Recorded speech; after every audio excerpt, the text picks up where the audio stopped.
प्रिय? सुनंदा, तुम्हारी स्वामिनी दिखाई नहीं देती, कहाँ है वो? महाराज, प्रातः काल से मैं भी उन्हें खोज रही हूँ। यदि मिल जाएं तो हमें सूचित करना। जी महाराज। प्रणाम महाराज। प्रतिहारी जी महाराज। क्या तुमने महारानी मैना को देखा है? अनेक बार देखा है स्वामी, जब से आपकी सेवा में हूँ नित्य ही उन्हें देखता हूँ।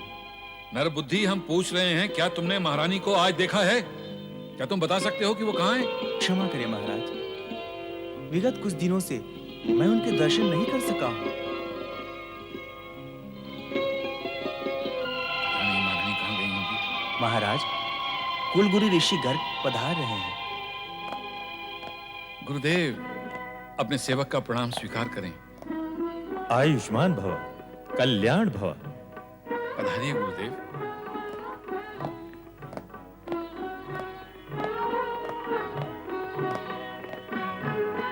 विराजिए गुरुदेव। नहीं हिमालय राज, बैठने का समय नहीं है, यज्ञ के अनुष्ठान में पहुंचना है। मैं तो केवल तुम्हें एक शुभ सूचना देने आया हूँ। कहिए ना गुरुदेव। हिमालय राज, अपनी ज्योतिष गणना के आधार पर मैं इस परिणाम पर पहुंचा हूँ कि तुम्हें शीघ्र ही पुत्र रत्न की प्राप्ति होगी। पुत्र रत्न की प्राप्ति? हाँ राजा, उस शुभ अवसर की प्रतीक्षा करो, विधाता तुम पर प्रसन्न है। प्रणाम गुरुदेव। महाराज की जय हो। आओ महामंत्री। महाराज किसी गहन विचार में थे? हाँ महामंत्री, देखो ना, सुबह से महल का कोना कोना छान लिया है, लेकिन महारानी मैना कहीं दिखाई नहीं देती। वे महल में होंगी तो मिलेंगी ना। अर्थात वो महल में नहीं है? कहाँ है वो? महाराज, वे वन में शक्ति की आराधना कर रहे हैं। वन में शक्ति की आराधना? अकेले? हाँ महाराज। हम भी वहां जाएंगे। तुम्हें शीघ्र ही पुत्र रत्न की प्राप्ति होगी। महारानी। ओम आइम ह्रीम क्लीम चामुंडायै विच्चे। ओम आइम ह्रीम क्लीम चामुंडायै विच्चे। ओम आइम ह्रीम क्लीम चामुंडायै विच्चे। ओम आइम ह्रीम क्लीम महारानी मैना? चामुंडायै विच्चे। ओम रानी? आइम ह्रीम क्लीम। प्रिय,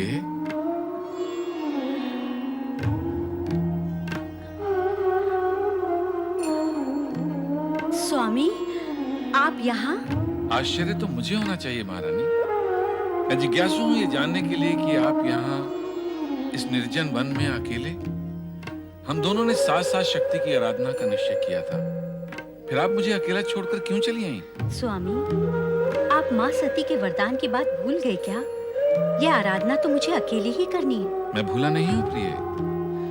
तुम यहाँ सती को अपनी पुत्री के रूप में पाने के लिए आराधना कर रही हो, और वहां कुल गुरु ऋषि गर्ग ने भविष्यवाणी की है कि हमें पुत्र रत्न की प्राप्ति होगी। स्वामी, आपने तो मुझे दुविधा में डाल दिया है। दुविधा में या हर्ष में? स्वामी, मैं आपसे विनती करती हूँ कि माँ शक्ति की आराधना मुझे अकेले ही करने दीजिए। पर महारानी, हमारे कुलगुरु ऋषि गर्ग की भविष्यवाणी पर भी विचार करो, जो अटल है। उनके अनुसार हमें पुत्र। स्वामी, इस समय वो सब चर्चा ना करें, मुझे पीड़ा होती है। मैं आपसे हाथ जोड़कर प्रार्थना करती हूँ कि इस समय मुझे माँ शक्ति की आराधना करने दें।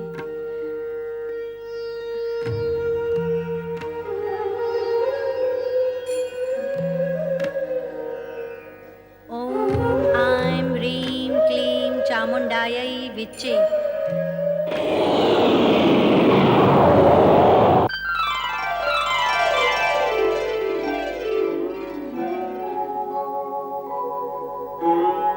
ओम नमः शिवाय। मुझे आज्ञा दें देवेश्वर। आज्ञा? क्या तुम यहाँ इस समय मेरी आज्ञा से प्रकट हुई हो? निस्संदेह, आपकी इच्छा के बिना तो मेरा यहाँ प्रकट होना संभव ही नहीं है। आपकी लीला तो अपरंपार है, उसी के वशीभूत होकर मैं यहाँ इस समय आपके सामने प्रकट हुई हूँ। मैं आपसे भिन्न तो नहीं हूँ? भिन्न नहीं हो तो प्रकट होने और आज्ञा लेने की क्या आवश्यकता है? वो भी आपकी लीलावश। सती अवतार में पिता दक्ष के यज्ञ में जाने देना और उसका विरोध न करना, वो भी तो आपकी लीला ही थी। तब तो तुम्हें यह भी ज्ञात होगा कि मैंने ऐसा क्यों किया। तुम मेरा अभिन्न अंग हो तो यह भी अवश्य ज्ञात होगा कि तुम्हारा अगला नारी अवतार कहाँ हो। यदि ज्ञात है तो आज्ञा लेने की क्या आवश्यकता है? हिमाचल महारानी मैना देवी की आराधना का उत्तर देना आपकी आज्ञा के बिना कैसे संभव हो सकता है देवेश्वर? शक्ति की आराधना करने वाले साधकों को अनुकूल उत्तर देने हेतु तुम स्वतंत्र हो। मैं समझ गई देवेश्वर।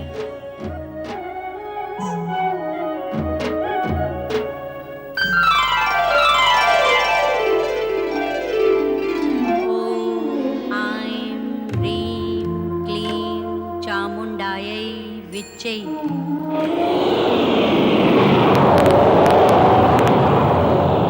ओम ऐं ह्रीं क्लीं चामुण्डायै विच्चै।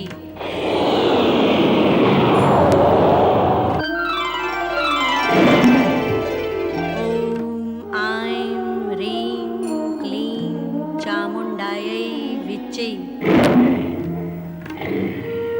ओम ऐं ह्रीं क्लीं चामुण्डायै विच्चै।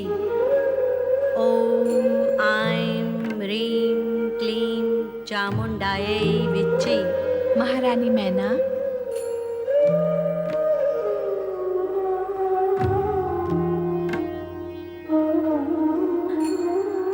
माँ जगदम्बा,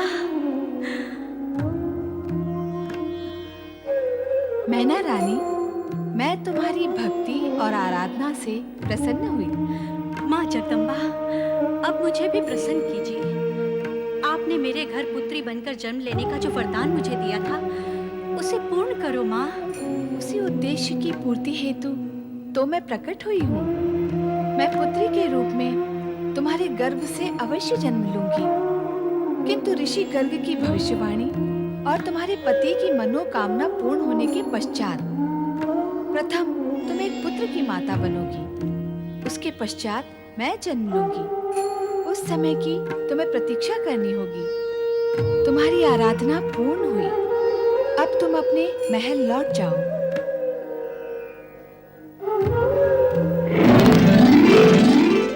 गुरुदेव, आप मुस्कुरा रहे हैं और हम दुविधा में हैं।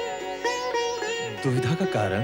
आपकी भविष्यवाणी सती माता के वरदान अनुसार महारानी शक्ति की आराधना करने गई है कि उन्हें वो पुत्री के रूप में पा सकें, और आपकी भविष्यवाणी के अनुसार हमें पुत्र रत्न की प्राप्ति होगी। दोनों ही बातें असत्य नहीं हो सकती। तो सत्य क्या है गुरुदेव? क्या सत्य है गुरुदेव? हमें पुत्र रत्न की प्राप्ति होगी अथवा पुत्री की? दोनों। दोनों गुरुदेव?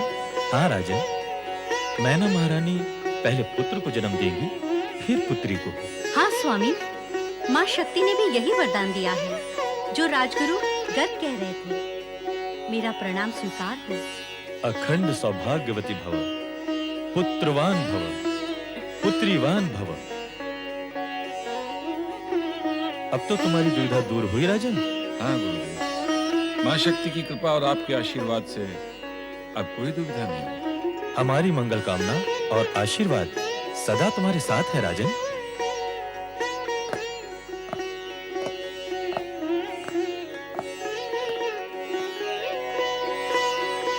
मां शक्ति की कृपा और कुल गुरु गर्ग ऋषि का आशीर्वाद प्राप्त कर महाराजा हिमाचल और महारानी मैना अत्यंत प्रसन्न थे।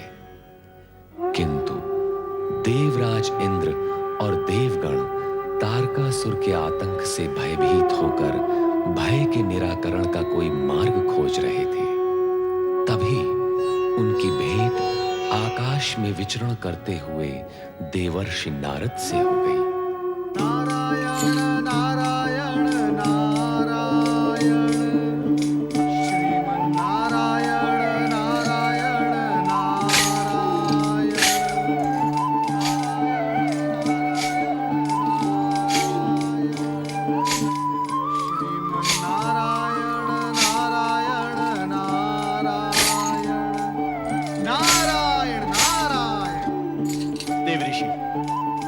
आपने तो हमें भयभीति कर दिया था।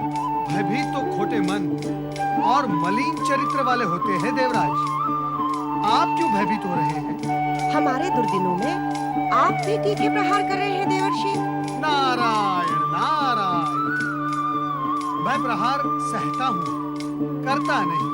देव ऋषि, कृपा करके अब हमें ये बताएं कि आप आ कहां से रहे हैं? क्या हमारे लिए कोई शुभ समाचार है?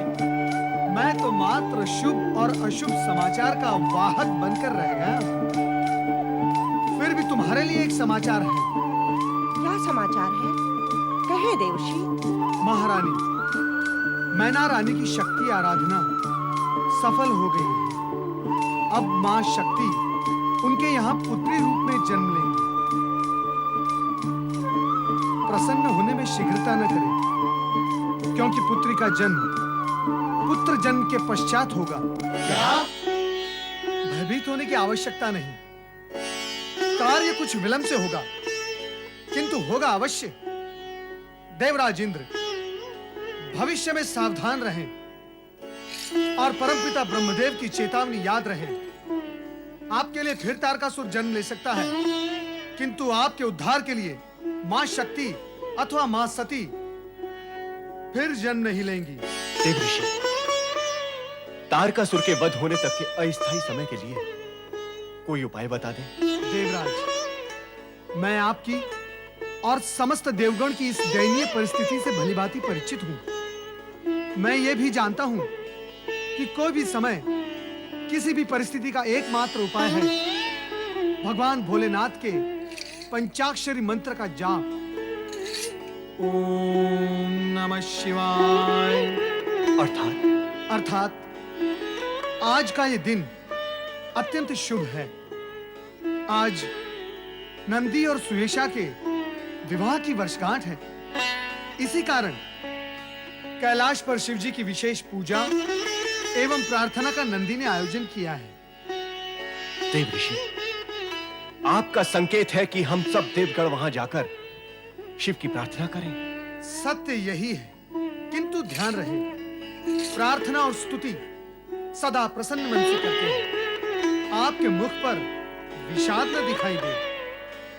प्रसन्न चित्त से की गई प्रार्थना अवश्य फलदायी होती है। देव ऋषि, इस शुभ अवसर पर शिव प्रार्थना में आप हमारा साथ दें, ऐसी हमारी आपसे विनती है। विनती क्यों देवराज? नारद तो शुभ कार्य के लिए सदा ही तत्पर रहता है। शुभस्य शीघ्रम।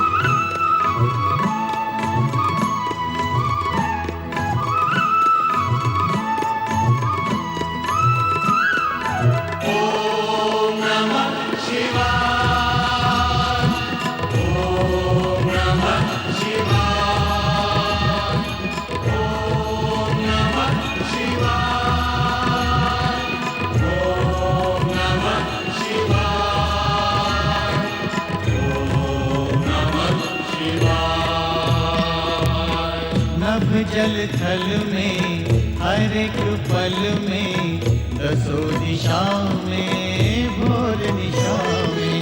नभ जल थल में हर एक पल में दसों दिशाओं में भोर निशा में। जन्म मरण में जड़ चेतन में तुम ही तुम हो समाए। ओम नमः शिवाय, ओम नमः शिवाय, ओम नमः शिवाय, ओम नमः शिवाय, ओम नमः शिवाय।